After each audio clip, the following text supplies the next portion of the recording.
تاخیر کے لیے انتہائی معذرت خواہ ہوں۔ جو مسئلہ پورا آپ نے تفصیلی بتایا، اس کے مطابق جو مجھے سمجھ میں آئی ہے بات، کہ آپ یہ چاہتے ہیں کہ جو ان کے سلوگنز ہیں، اگرچہ وہ سلوگن ٹھیک ہیں، لیکن سلوگن ہیں عیسائیوں کے، سلوگن ہیں کسی غیر مسلم جماعت کے، یہودیوں کے یا اور کسی جماعت کے ہوں،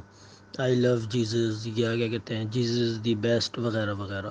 یہ ان کے سلوگنز ہیں، ان کے جملے ہیں جو وہ اپنی پروڈکٹس پہ لکھا کرتے ہیں۔ تو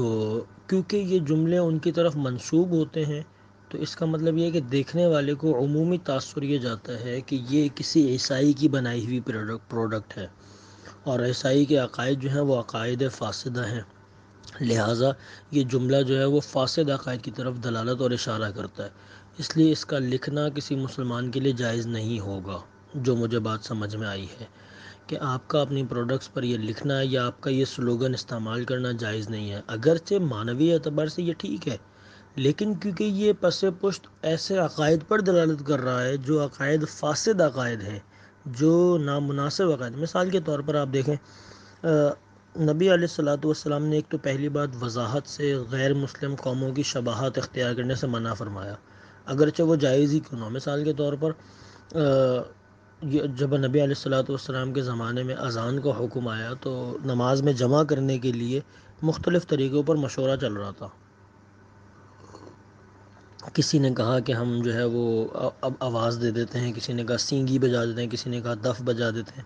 تو یہ طریقوں کو آپ نے اس لیے ناپسند فرمایا کہ یہ دوسری قوموں کے طریقے تھے، اگرچہ سینگی بجانا جائز تھا لوگوں کو جمع کرنے کے لیے، اور ویسے بھی عام اعلان کے لیے یا خطبے کے لیے انہیں جمع کیا جاتا تھا اس طریقے سے، لیکن آپ نے اس لیے ناپسند فرمایا کہ یہ نصارہ کا طریقہ کار تھا۔ اس کے بعد اسی طرح اذان کا حکم نازل ہو گیا، نبی علیہ السلام نے سر پہ بغیر ٹوپی کے عمامہ پہننے سے اس لیے ناپسند فرمایا کہ یہ یہود کا طریقہ ہے،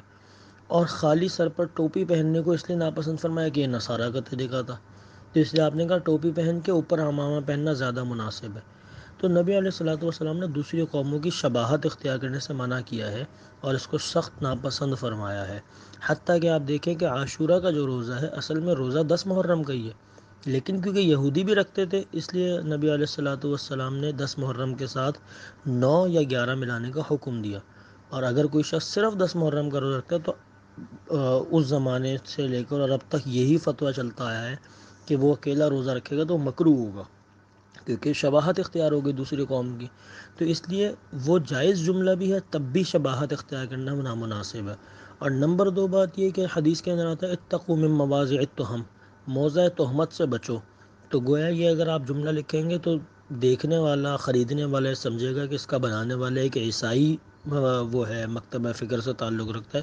تو آپ کے صحیح عقیدہ ہونے کے باوجود بھی آپ کے عقائد غلط نظر آ رہے ہیں، تو اس لیے اس سے بالکل اجتناب کرنا چاہیے، اس کی ہرگز اجازت مجھے نہیں سمجھ میں آتی۔ واللہ اعلم۔ السلام علیکم ورحمۃ اللہ وبرکاتہ۔